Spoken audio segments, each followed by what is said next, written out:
আজকে আমরা 2 এর দাগের অঙ্কগুলো শুরু করব। আগের দিন আমরা 1 এর দাগের অঙ্কগুলো করেছিলাম।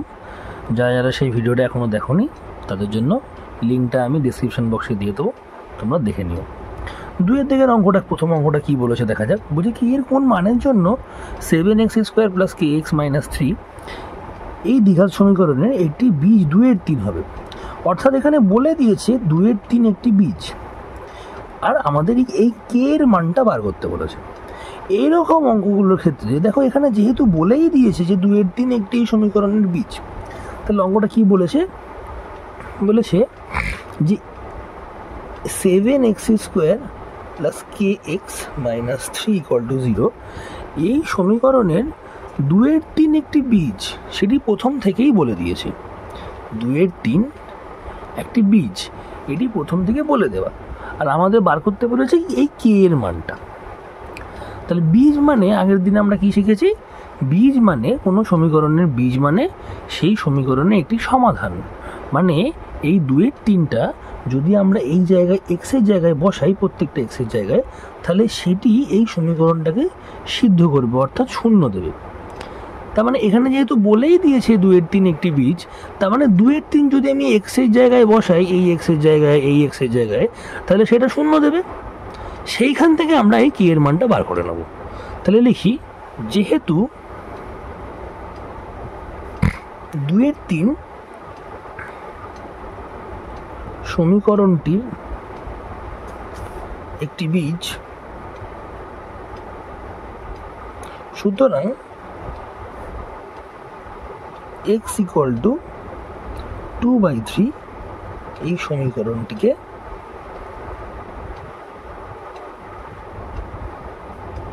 সমীকরণটিকে সিদ্ধ করবে। অর্থাৎ x এর জায়গায় 2 এর 3 বসালে এটা শূন্য দেবে। তো দেখা যাক, 7 × x এর জায়গায় কত বসাবো, 2 এর 3 প্লাস কেটা কি এর মতন থাকবে, x এর জায়গায় বসাবো 2 এর 3 - 3 = 0। 7 × 2 এর স্কোয়ার 4, 3 এর square 9 plus 2 × k, that is 2k/3 - 3 = 0। 7 4 গুণ করলে 28/9 প্লাস 2k/3 - 3 = 0। -3টা ওদিকে নিয়ে যাব, আর 28/9টাও ওদিকে নিয়ে যাব। যেহেতু আমরা কে এর মান বার করছি, সুতরাং কেটাকে একদিকে রেখে বাদবাকি অন্য ভ্যালুগুলোকে অন্যদিকে নিয়ে যাব। অর্থাৎ 2k/3টাকে এদিকে রেখে দিলাম, আর কনস্ট্যান্টগুলোকে অন্যদিকে নিয়ে যাব। -3টা ওদিকে নিয়ে গেলে +3, আর 28/9টা ওদিকে নিয়ে গেলে -28/9। আচ্ছা, 2k/3টা যেমন আছে, এটাকে আমরা একটু লসাগু করে নিই। এর তলায় 1 আছে, মানে এর তলায় কিছু নেই, মানে 1 আছে। 1 আর 9 লসাগু নিয়ে আমরা 9 হয় এটাকে এটা দিয়ে ভাগ করি, যেটা ভাগফল আসে সেটাকে এটা দিয়ে গুণ করি। এগুলো সবই তোমরা জানো। অর্থাৎ 2k/3 = 27 থেকে 28 বাদ দিলে -1/9। আমি আর একবার এটা লিখছি, অর্থাৎ 2k/3 = -1/9। তারপরে আমরা কি করব, কোনাকুনি গুণ করে দেবো। 2k 9 এর সাথে 2k গুণ করে দেবো, আর 3 এর সাথে -1। 9 দুগুণে 18, 18কে, আর 3 এর সাইন কিছু নেই, মানে প্লাস আছে, প্লাসে মাইনাসে গুণ করলে -3। এবার কে 18 সাথে গুণ হয়ে আছে, ওটা ওদিকে গেলে ভাগ হয়ে যাবে। 3 আর 18 কাটলে 1 এর 6, তাহলে কি এর মান -1/6। আচ্ছা, আমরা এই চিহ্নটাও দিতে পারি অথবা বাও লিখতে পারি, ঠিক আছে। আচ্ছা, তাহলে কি এর মান কত দাঁড়ালো, -1/6। তাহলে উত্তর লিখে দিই, কি এর মান -1/6। পরের অঙ্কটা দেখা যাক। পরের অঙ্কটা কি বলেছে, একইভাবে বলেছে কে এর কোন মানের জন্য এই সমীকরণের একটি বীজ -a হবে। অর্থাৎ কে এর এই সমীকরণের একটি বীজ -a হবে। x² + 3ax + k = 0 এই সমীকরণের একটি বীজ -a হবে। একইভাবে যেহেতু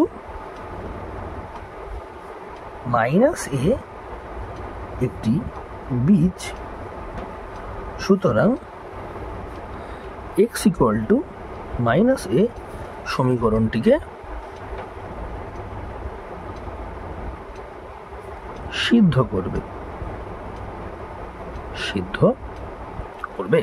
অর্থাৎ এক্স এর জায়গায় আমরা যদি মাইনাস এ বসাই তাহলে এই সমীকরণটা শূন্য হয়ে যাবে।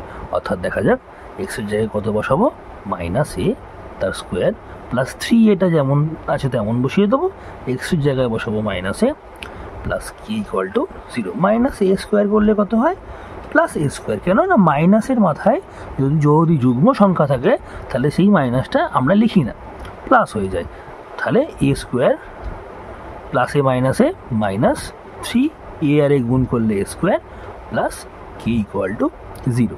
এ স্কোয়ার আর 3 স্কোয়ার বাদ দিলে কত হয়, এ স্কোয়ার আর 3 স্কোয়ার বাদ দিলে মাইনাস 2 স্কোয়ার হয়। কেন না বিয়োগ আমরা বড় থেকে ছোটরই করি, এর সাথে কিছু নেই মানে 1 আছে, 3 আর 1 বিয়োগ করলে 2 হয়, আর বড় চিহ্নটা বসে যায়। যেহেতু -3 এখানে বড়, সুতরাং মাইনাস সাইনটা বসে গেল। Plus k equal to 0। এবার আমরা -2 স্কোয়ারটাকে ওই দিকে নিয়ে যাব, সেটা হয়ে যাবে প্লাস 2 স্কোয়ার, আর কেটা এদিকে পড়ে থাকবে। তাহলে কে এর মান কত দাঁড়ালো, 2 স্কোয়ার। সুতরাং কে এর উত্তর লিখব, কে এর মান 2 স্কোয়ার। আজকের জন্য এইটুকুই, দেখা হচ্ছে পরের কোনো ভিডিওতে।